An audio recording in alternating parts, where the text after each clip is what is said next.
What is up, guys? Pie Muffin here, and we are back with our Tales of the Rays video.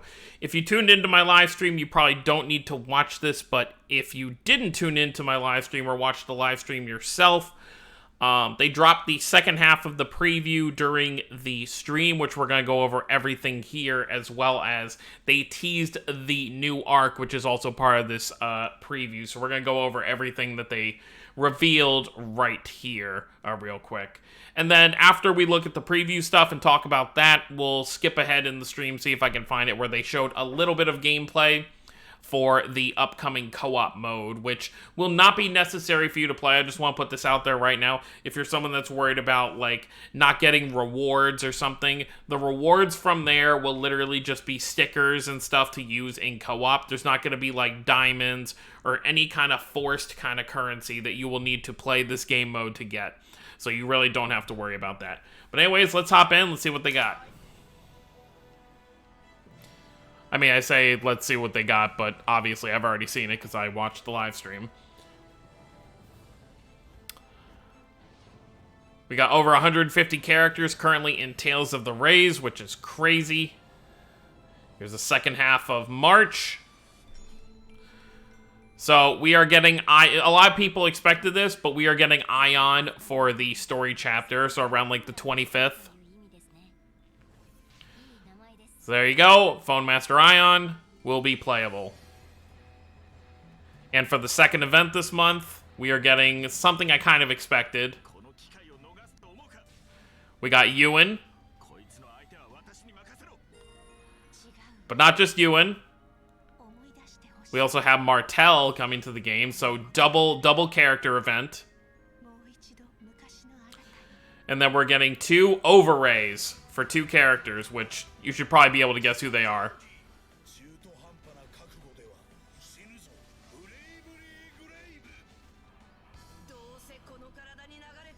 We got Kratos and Mythos getting overrays, which is very interesting because they usually do like 2 characters and then it's like 2 decisive mirror charge, but for whatever reason they're going full overray with Mythos and Kratos, which obviously for Mythos he goes into his adult form for this art.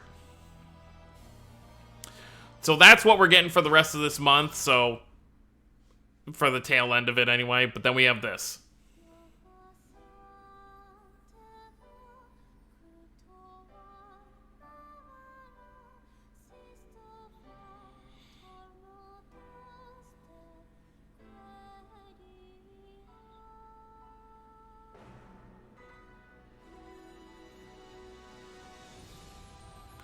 Tales of the Rays Last Cradle. That's going to be the next arc we're getting.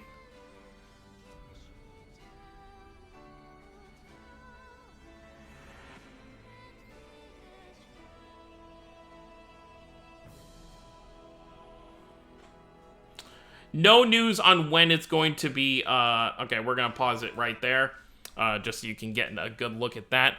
No news as to when it's going to start, but if we go based on how it went from Arc 2 to Arc 3, since we don't have the actual opening yet, we probably won't see it for a month or 2. I would say either June or July, maybe.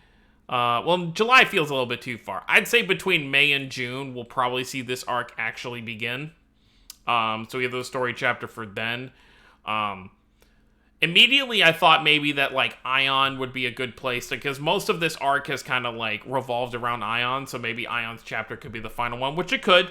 You know, we could see Last Cradle start next month, but we'll just have to wait and see how it's going to go there. I really love the new logo here.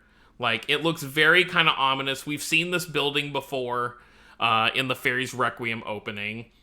It's kind of like what we see...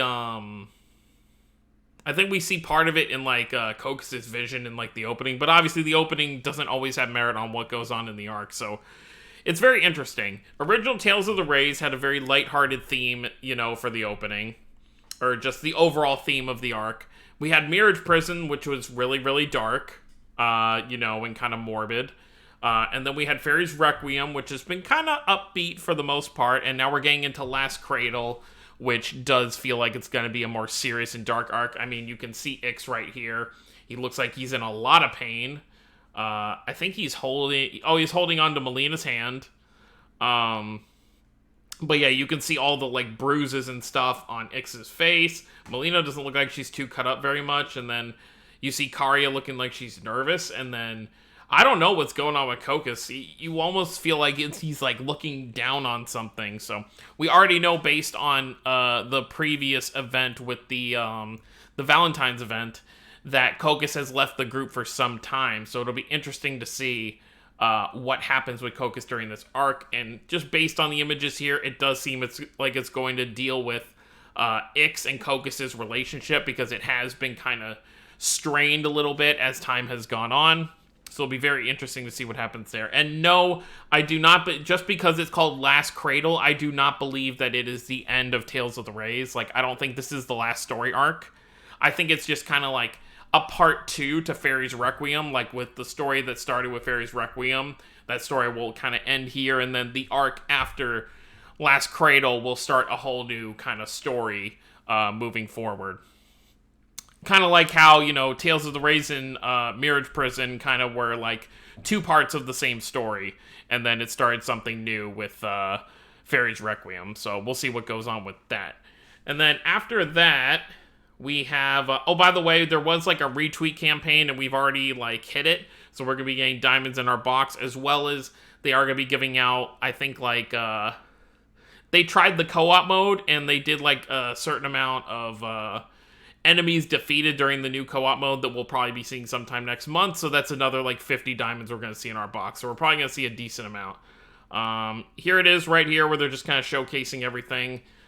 If you aren't aware how this game mode works, you hop in with 2 characters that are part of a list for each different one. There will be different co-op seasons. So like, for example, there will be like 6 to 10 characters each co-op season that you can pick from. Unfortunately, if you don't have any of those 10 characters leveled up, you're kind of out of luck. You won't just be able to use any character you want every season. And since for this like tutorial version of the co-op, they were using Abyss characters, I would presume that that's probably what the first season's going to be. We did see them during the stream. They used these Abyss characters, and then I think they used, we're going to say it in a second, but I think it was Luke and Ash, then they used Ix and Melina, and then Kokis and Karia, I believe, which we're going to look at right here. So those could be characters we see in the first season. Let's see. Okay, I'm going to turn the sound off for this, but kind of showcase how it looks here. So you can see, you know, you've got, so this is your characters here. So you go in with your character and then a sub character, and you can switch between them when the gauge is full again. And then there's 2 other players that can be in a lobby with you. You won't see their sub character, you'll just see their character they have out at the moment. And then there are little stickers you'll be able to set, like if your teammate does something good, you'll be able to click the sticker and kind of congratulate them like other kind of co-op games do. And you have a specific time limit to defeat as many enemies as you can. You can see the count up here of how many enemies you've defeated, and they'll just keep spawning in. It's kind of like the tournament mode that they have in most Tales games, or the Coliseum mode, I guess is a better word for it. So it'll be something along those lines. And I presume you get rewards based on how well you do. From what I understand as well, your sub-character will heal if they're switched out. So if someone's taken enough damage, maybe you want to sub them out and use your other character for a little while. I feel like friend coordination will also be very important for this game mode, because, you know, maybe you can have one of your 3 friends bring a healer as one of their characters to kind of help out the rest of the team.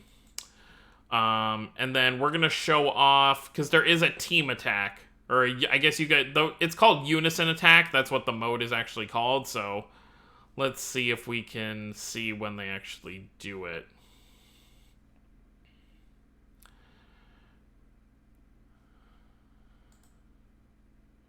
I think it was more towards the, oh, I think I skipped it.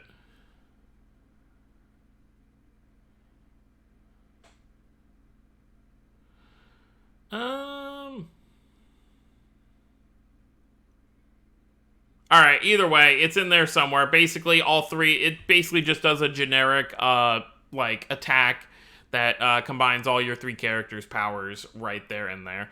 So, they were talking about here about how we're going to get diamonds because of all the enemies they defeated, so expect that in your box within the next couple of days. But other than that, The rest of the stream was just like a bunch of them, you know, talking and reminiscing, because it is the 3rd anniversary party. It's not just going to be about new stuff coming to the game. But just to recap real quick before I close out the video, we will be getting the story chapter for, which actually, I want to see, because I'm curious when that'll start, because the Spirit Gear event that we have right now ends on the 23rd, or the 24th, I guess, at this point. Let me see.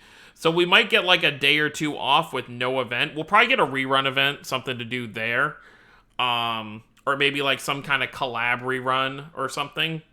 Because Herald story chapter banner doesn't go away till the 25th, which should be when we get the Ion banner, or the Ion story. And then let me actually look. So the final day of this month is the 31st. So with that final Tuesday of the month, we could see the new, essentially, Symphonia event starting. I was a little disappointed that we're not getting a Lloyd overray, because it's really hard to guess now when they would give Lloyd an overray. I guess they could do like a Regal event where Lloyd gets an overray, and then two other Symphonia, like Rain and Genus, get like seasonals. But I would say that's very far off, since we're getting a solo Symphonia event right now. So unfortunately, Lloyd is going to be shafted with the 1 5-star curse for quite a bit longer. So at least I have time to save up for that. But anyways, guys, let me know what you guys think down below about the stuff coming to the game. Is there anything you were excited to be summoning on? Obviously, the Ion banner and the Symphonia banner will have free multis as well, and I think there'll still be a couple more banners that should give us free multis as well, so it'll be interesting to see what kind of comes out of that. But that's going to be it, guys. Very exciting month for the year 3 anniversary moving into year 4. We have the new arc starting within the next couple months. It'll be very exciting to see the opening when that actually happens. It's going to be a very more serious tone in terms of the game itself with the story. For those who care about the story. That's gonna be it, guys. Thank you all for watching. Don't forget to subscribe for more if you're new to the channel. I'll see y'all next time. Have a wonderful day, everyone.